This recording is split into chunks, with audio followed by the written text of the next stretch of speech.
بسم اللہ الرحمن الرحیم، شروع اللہ پاک کے نام سے جو نہایت مہربان اور رحم والا ہے۔ السلام علیکم۔ آج کا جو ہمارا موضوع ہے وہ ہے ایک سبق آموز واقعہ، شرک سے بچنے کے متعلق ہے۔ اور یہ آپ کو پتہ ہے کہ شرک ایک ایسا عمل ہے جو جہنم کی طرف لے کے جاتا ہے۔ چلتے ہیں موضوع کی طرف۔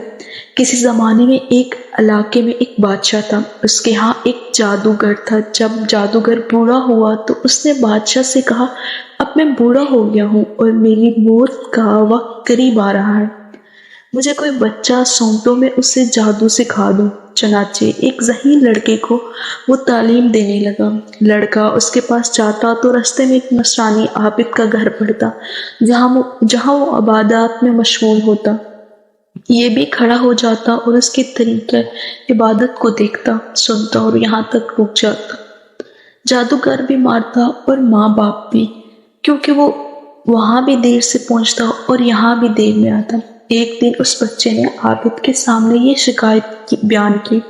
عابد نے کہا، جب جادوگر تم سے پوچھے کیوں دیر لگ گئی تو کہنا راستے میں دیر ہو جاتی ہے۔ یوں ہی ایک زمانہ گزر گیا کہ ایک طرف تو وہ جادو سیکھتا اور دوسری طرف کلام اللہ اور دین اللہ سیکھتا۔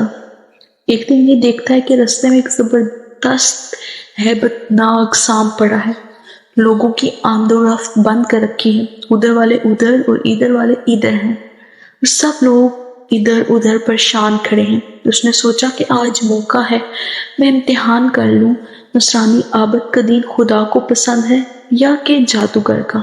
اس نے ایک پتھر اٹھایا اور یہ کہہ کر اس پر پھینکا کہ خدایا، تیرے نزدیک عابد کا دین اور اس کی تعلیم جادوگر کی تعلیم سے زیادہ محبوب ہے، تو اس جانور کو اس پتھر سے ہلاک کر دے تاکہ لوگوں کو اس بلا سے نجات ملے۔ پتھر کے لگتے ہی وہ جانور مر گیا اور لوگوں کا آنا جانا شروع ہو گیا۔ پھر جا کر عابد کو خبر دی۔ اس نے کہا، پیارے بچے، تم مجھ سے افضل ہے، اب خدا کی طرف سے تیری آزمائش ہوگی، اگر ایسا ہو تو میری خبر نہ کرنا۔ اب اس بچے کے پاس حاجت مند لوگوں کا تانا لگ گیا اور اس کی دعا سے ہر قسم کے بیمار اچھے ہونے لگے۔ بادشاہ کے ایک نابینا وزیر کے کان میں آواز پڑی، وہ بڑے تحفے لے کر حاضر ہوا اور کہنے لگا، اگر تم مجھے شفا دے دے تو یہ سب میں تجھے دے دوں گا۔ اس نے کہا، شفا میرے ہاتھ میں نہیں ہے، میں کسی کو شفا نہیں دے سکتا، شفا دینے والی ذات صرف اور صرف اللہ کی ہے، اللہ کی ہے۔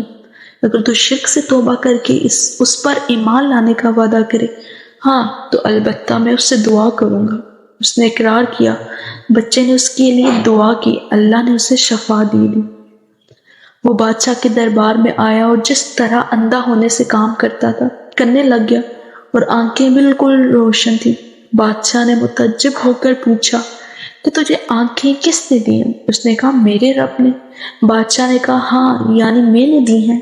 وزیر نے کہا، نہیں، میرا رب اور تیرا رب صرف اور صرف اللہ ہے۔